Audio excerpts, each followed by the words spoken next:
비시 체제, 협력과 부역의 일대기. 프랑스 언론, 어떻게 과거를 청산했나. 사진일 알프레드 드레피스는 죄가 없다. 1898년 에밀 졸라의 호소가 통할 수 있었던 건 다뤄줄 언론이 있었기 때문이다. 신문 여명이 아니었다면 반 드레피스파의 목소리만 일방적으로 공론의 장에 울려 퍼졌을 것이다. 드레피스가 어쨌든 사면을 받고 끝내 무죄를 확인해 군에 복직할 수 있었던 건 제대로 된 여론을 만들 수 있는 언론의 역할이 컸다. 이는 우리가 흔히 알고 있는 프랑스 언론의 모습이다. 매우 바람직한 방향으로. 이 사진을 보자. 제1차 세계대전 때 한 프랑스 잡지에 실린 사파란다. 존 앨리스가 쓴 참호에 갇힌 제1차 세계대전에도 나오는 사파인데 처음 봤을 때 언론이 이렇게 전쟁을 잘못 그릴 수, 아니 날조할 수 있는가 분노했다. 왼쪽에 참호 맨 앞에 있는 병사들만 입사후 자세로 전방을 향해 총을 겨누고 있다. 그마저도 일부는 앉아서 담배를 피우거나 수다로 시간을 보낸다. 오른쪽으로 시선을 향하면 점입가경이다.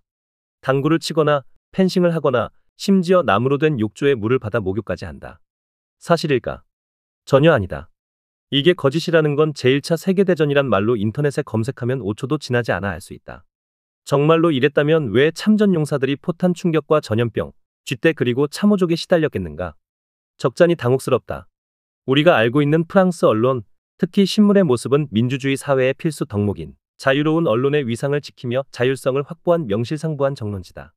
전쟁이 일어나면 가장 위험한 전장으로 달려가 참상을 낱낱이 알리고 국가의 부당한 권력 행사에 대해선 앞장서 비판하는 언론인이라면 누구나 이상으로 삶을 목표를 추구하는 게 프랑스의 신문이다. 근데 사진 2의 모습과 같은 사례도 있었단다. 도대체 어떻게 설명할 수 있을까?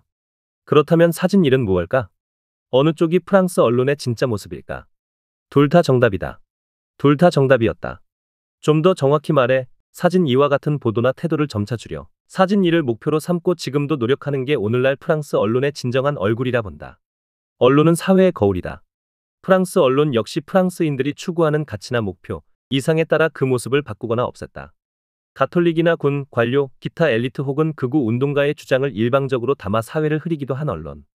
반유대주의와 반애국인 정서를 외치며 프랑스 혁명의 산물인 인권선언과 반대되는 가치를 외친 언론. 전쟁의 참혹함을 감추면서까지 국민들의 애국심을 부채질했으나 정작 나치 독일이 6주 만에 프랑스를 무릎 꿇렸을 땐 비시체제와 점령자들의 나팔수 노릇을 한 언론.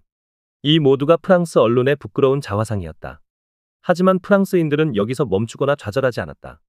반유대주의, 반민주, 반혁명에 맞서 공화국의 가치를 수호한 언론인들이 있었고 지식인들은 이런 신문의 칼럼을 쓰며 돈과 권력에 맞섰다. 나치와 비시체제의 압제에 맞서 지하에서 레지스탕스 신문을 발간하기도 했으며 1950년대 베트남과 알제리를 상대로 한 전쟁으로 정부가 검열을 강화하자 이에 맞서며 진실과 민주를 추구하는 일이 국익과 전혀 배치되지 않는다는 사실을 온몸으로 드러내기도 했다.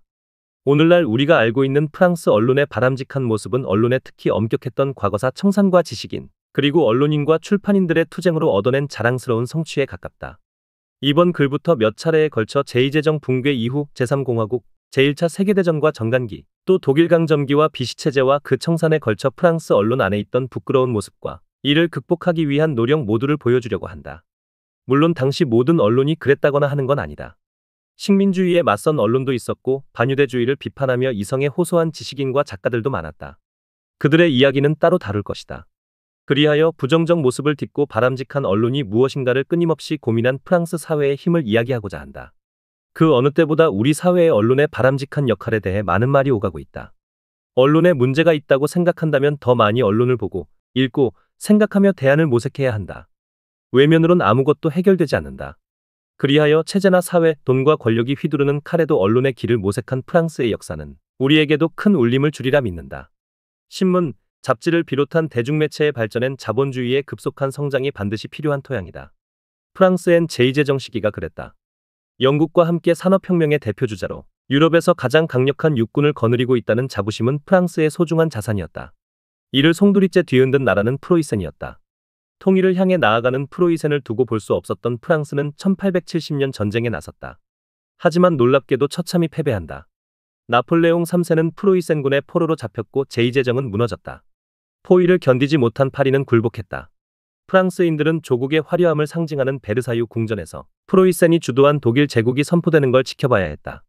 이에 반발하며 봉기한 파리 코민을 짓밟으며 탄생한 제3공화국은 이렇듯 그 시작부터 패배와 열등감으로 몸조차 가누기 힘든 상태였다. 독일 제국의 성장으로 상처받은 프랑스를 달랠 수 있는 건 아시아와 아프리카를 무대로 한 식민지 개척과 제국주의였다. 유럽에서 단기간에 독일을 꺾을 수 없다면 위대한 조국은 식민지 확보를 통해 제국주의 열강의 지위를 유지하는 걸로 자존심을 지켜야 했다.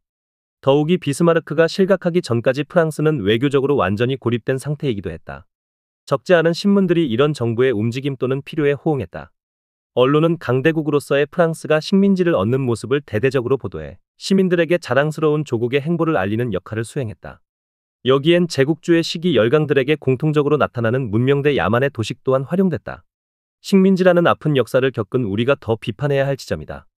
예를 들어 르 콩스티티시오넬이란 잡지는 1830년에 프랑스가 오스만 제국으로부터 얻은 알제리를 두고 알제리 점령은 세계 문명의 신기원을 여는 출발점이란 표현을 썼다. 프랑스인들의 제국주의적 감정에 불을 지핀 것이다. 이는 프랑스 혁명이 내세운 자유, 평등, 박애의 가치를 정면으로 거스르는 말이다. 하지만 혁명의 대의보단 위대한 프랑스란 구호가 사람들에게 더 잘 팔렸다. 미개한 식민지를 우월한 프랑스가 이끌어야 한다는 정부의 주장은 신문을 통해 사람들에게 널리 퍼졌고 제국주의 프랑스의 이미지가 굳어졌다. 여기에 더해 당시 언론은 반유대주의를 널리 알리며 유대인 혐오를 부추겼다.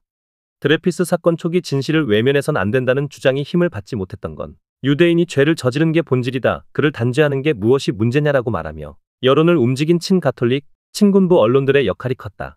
당장 에밀 졸라의 글이 여명에 실리고 난 며칠 뒤 작가 모리스 바레스는 다른 언론을 통해 이른바 지식인이라 불리는 명단은 대부분 멍청이 아니면 외국인 그리고 일부 선량한 프랑스인들로 이루어져 있다며 원색적인 비난을 드레피스파를 향해 쏟아냈다. 에밀 졸라, 나아가 여명의 뜻을 같이 하는 신문이나 잡지가 반 드레피스파에 찬성하는 언론들보다 훨씬 더 많았다면 프랑스가 겪었던 혼란은 좀 더 빨리 수습됐을 거란 생각이 드는 지점이다. 드레피스 사건이 프랑스 전역, 나아가 유럽을 뒤흔든 거대한 돌풍으로 이어질 수 있었던 건 사건의 진상을 외면한 프랑스 정부나 기득권들에게 가장 큰 책임이 있다. 하지만 이를 방조하거나 확대 생산한 언론의 책임도 결코 작게 다룰 수 없는 이유다. 드레피스는 무죄를 받았다. 다행히. 가톨릭, 군수내부 등으로 엄청난 홍역을 치른 프랑스는 1905년 정교분리법을 제정해 국가의 행정 및 운영에 있어 종교가 개입하지 않도록 법제화하는 강수를 둔다. 종교 혹은 수구적 이념이 사회의 진보에 걸림돌이 되지 않게 하겠다는 의지의 표현이었다. 그러나 식민주의 프랑스, 제국주의 프랑스. 이를 찬양하며 증오와 혐오를 생산하는 언론의 표현 방식은 쉽사리 바뀌지 않았고 제1차 세계대전은 예의 공격적인 애국주의와 우익 민족주의에 기름을 붓는다. 더 칼럼니스트